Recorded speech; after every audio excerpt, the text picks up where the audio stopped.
Hello guys, this is Fengshui. So today I'm going to tell you something about Feng Shui. Okay, let's go. What if the reason you are struggling isn't bad luck, but bad placement? Some people's careers took off after changing the arrangement of the room, and some corporations share the roles after redesign, and businessmen and celebrities believe that Feng Shui can bring them good luck and even change their fate entirely. So is Feng Shui superstition or an ancient environment science? Okay, what is Feng Shui?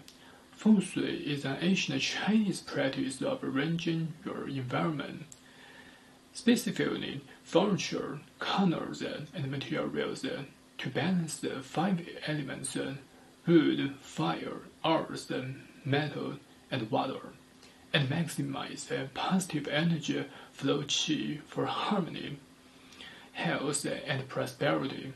It works by optimizing surroundings to improve life, often using a commanding position to ensure you can see the door without being directly in line with it, and arranging the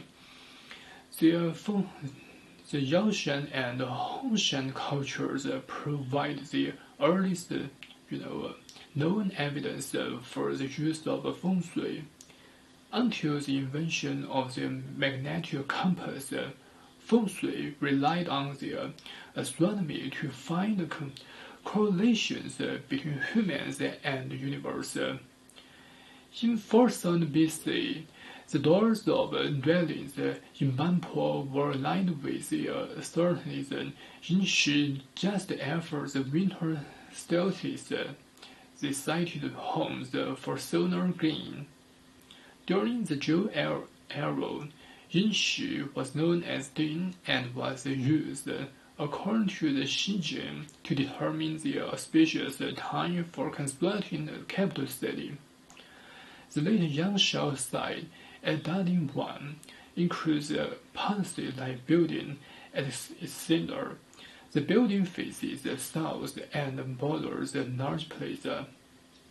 It stands on a north-south axis, as with another building that apparently housed communal activities.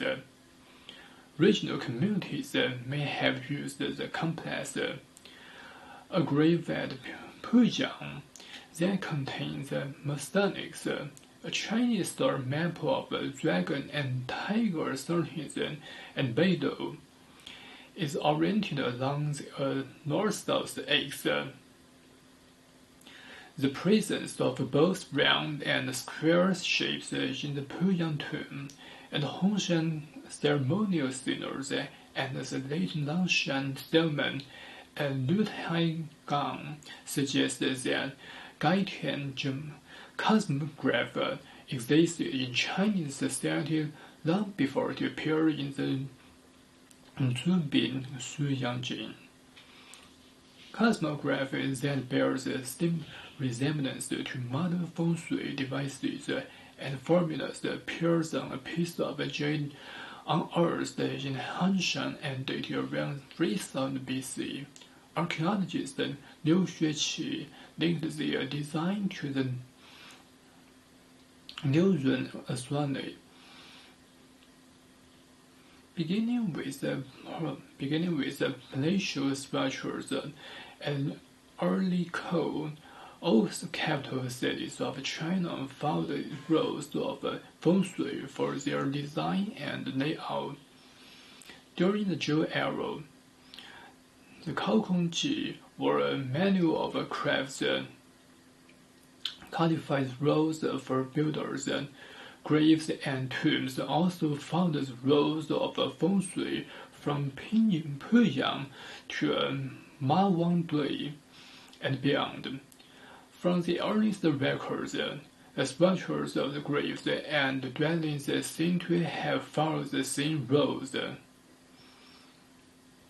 So early instruments and techniques, Feng Shui spiritual at Chinatown station. Some of the foundations of Feng Shui go back to more than 3,500 years before the invention of the magnetic compass. It originated in Chinese astronomy.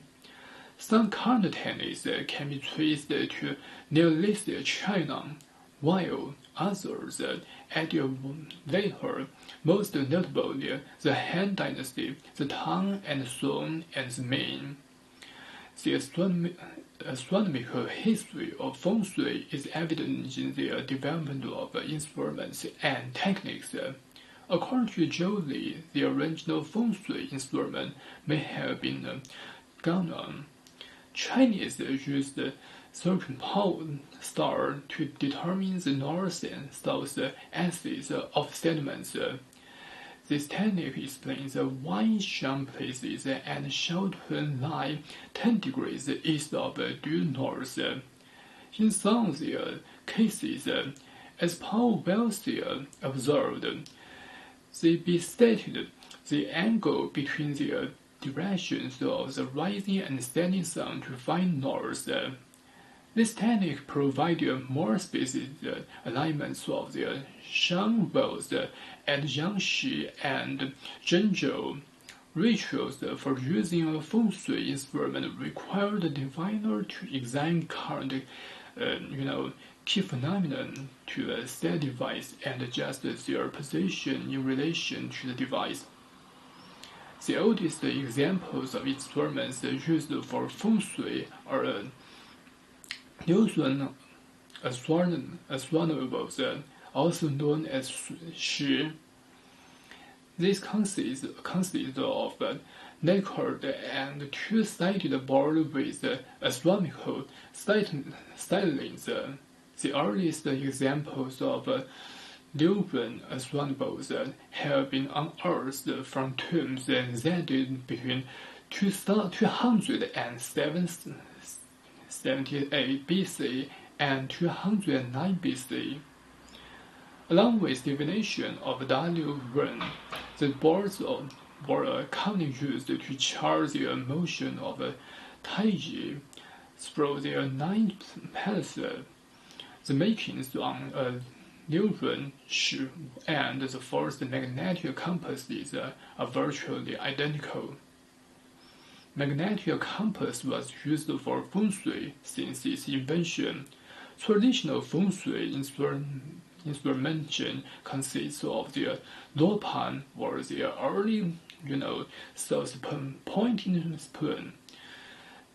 Though a conventional compass could suffice if one understood the difference, not to confuse with the south-pointing chariot, which was used for navigation.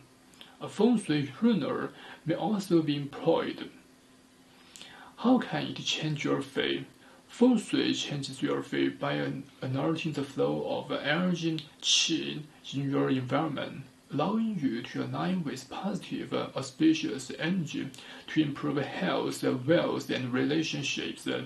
It doesn't rewrite your birth destiny, but rather optimizes your surroundings to change your luck and negative circumstances. Acting on the third law is the Chinese certainty of heaven, earth, and man.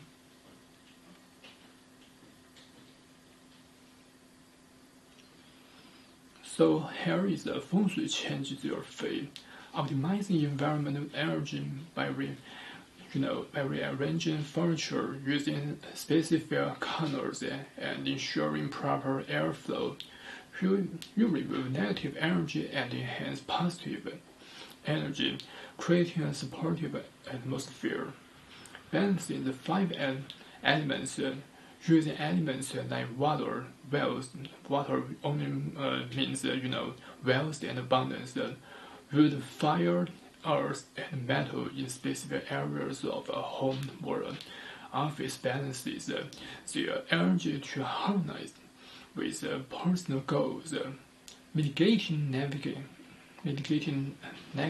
luck. Professional consultants such as those at CMG Consulting explaining the Feng Shui can counteract negative influences in a personal predetermined destiny chart by rearranging the physical space to avoid threatening poor health or misfortune. Timing and direction. Absolutely. Feng Shui indicates that using a strategy to choose the right time and direction for renovations or moving can prevent activating negative energies and instead boost personal strength. But Feng Shui also received criticism and support. Feng Shui, the ancient Chinese practice of arranging space to balance the energy, is supported by a fostering a harmonious environment, improving mental well-being, and aligning with the natural elements. Conversely, it is heavily criticized as the pseudoscience, lacking experimental evidence, being reliant on a superstition, and often exploited for profit. But some supporters argue that harmonious environment. Proponents argue, properly arranged furniture, corners, and in some cases, the use of campus create a balanced flow of that enhanced peace and health. Many principles align with common sense design, such as maximizing natural light, reducing clutter, and ensuring safety, which can improve functionality, cultural and psychological impact. It is viewed by some as a sophisticated and traditional art form that provides a psychological sense of security and control over one's environment. While some find genuine value in the aesthetic and psychological improvements, others, dismiss it as superstitious. It is often regarded as a blend of ancient environmental wisdom and subjective, unscientific belief systems. So what do you think about Feng Shui? Just leave your comments below. Well, if you find our video funny or interesting, do not forget to like, share, and subscribe.